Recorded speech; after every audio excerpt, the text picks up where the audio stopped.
personnes. Et ces personnes-là doivent savoir que nous n'accepterons pas de subir. Chacun prendra ses responsabilités. C'est vous dire également que nous avons décidé d'engager une campagne de désobéissance civique vis-à-vis de cette justice. Parce que quand une justice est injuste, nous n'avons plus l'obligation de la respecter a fortiori, d'accepter de jouer son jeu. Le contenu, vous le saurez. Mais à partir de maintenant, nous avons décidé d'opter pour une attitude de désobéissance civique contre cette justice injuste. C'était le premier point de mon allocution. Le second est lié au dialogue. On nous parle de dialogue, de dialogue, de dialogue. Mais celui qui parle de dialogue lui-même a dit qu'on n'a pas besoin de dialogue. Parce que dans son allocution, il dit qu'il n'y a aucun problème au Sénégal. Qu'il n'y a pas de prisonniers politiques. Que les institutions marchent bien. Que tous les Sénégalais sont heureux. Pourquoi dialoguer? Pourquoi dialoguer? Quand cela le tient, on lui accorde cela. Mais la première question que je pose, que sont devenues les conclusions des précédents dialogues? Nous ne sommes pas des amnésiques.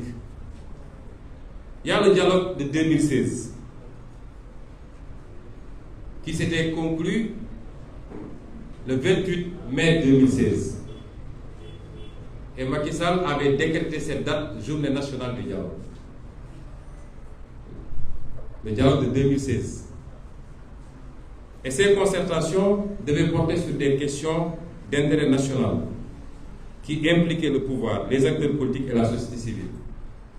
J'interpelle tout le monde, y compris la société civile, ceux qui s'empressent de dire l'opposition doit accepter la main tendue. C'est ceux-là qui nous avaient dit ça en 2016. C'est ceux-là qui nous avaient dit ça en 2019. Et jamais ils n'ont pu garantir le respect des conclusions. Ce dialogue national qui était survenu 2 mois seulement après une vive polémique, vous vous rappelez bien, cette polémique était consécutive à la tenue du référendum, le référendum constitutionnel du 20 mars 2016. Et l'un des principaux points de cette consultation populaire, si vous vous rappelez, visait à réduire immédiatement le mandat présidentiel de 7 ans à 5 ans. Et 62% des Sénégalais avaient voté oui pour la réduction du mandat présidentiel de 7 ans à 5 ans.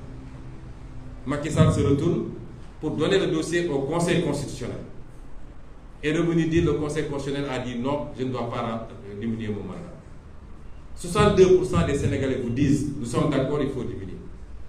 Vous revenez voir le Conseil constitutionnel, qui est une calamité en passant. Vous allez voir le Conseil constitutionnel qui vous dit non, non, non. Les Sénégalais, leur voix n'est pas importante. Moi, Conseil constitutionnel, cette personne, je vous dis que vous ne devez pas réduire votre mandat. D'ailleurs, il n'y avait même pas d'objet à saisir le Conseil constitutionnel dès lors qu'on a consulté le peuple.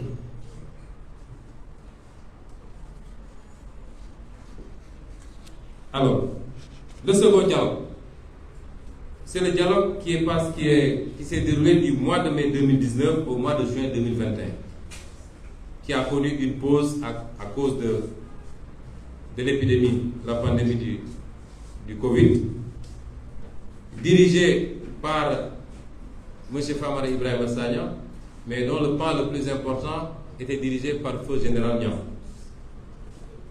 Alors, je veux bien qu'on s'écoute.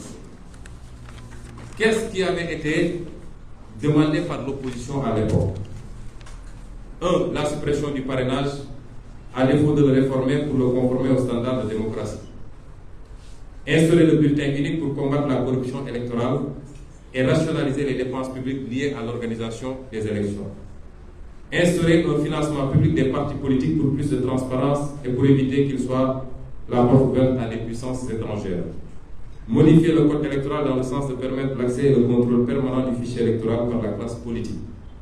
Dissoudre la Sénat, dessaisir le ministre de l'Intérieur et créer une autre autorité chargée de l'organisation des élections. Discuter de la mise en place d'un cadre normatif de l'action politique et citoyenne. Renforcer les droits fondamentaux des citoyens et les libertés des acteurs politiques. Prendre des mesures pour apaiser l'espace politique. C'est de ça qu'on est en train de parler encore. C'est de ça qu'on est en train de parler. Les résultats de ces discussions, c'était quoi? Parce que c'est important qu'on parte de faits réels. Parce que sinon, Macky Sall, il croit que les Sénégalais sont complètement amnésiques et qu'à chaque fois, il peut reprendre les mêmes démarches en comptant sur l'oubli des Sénégalais. C'est pourquoi il est important que je rappelle tout ça. Les résultats de ces discussions sur le parrainage, le camp du pouvoir a défendu le statu quo. Et ceci, malgré la recommandation des experts évaluateurs qui avaient proposé à ce que le parrainage soit réformé pour le conformer aux standards modernes en la matière. Le camp du pouvoir avait refusé. Aujourd'hui, il dit qu'il est prêt à discuter sur le parrainage. Et je vous dirai pourquoi.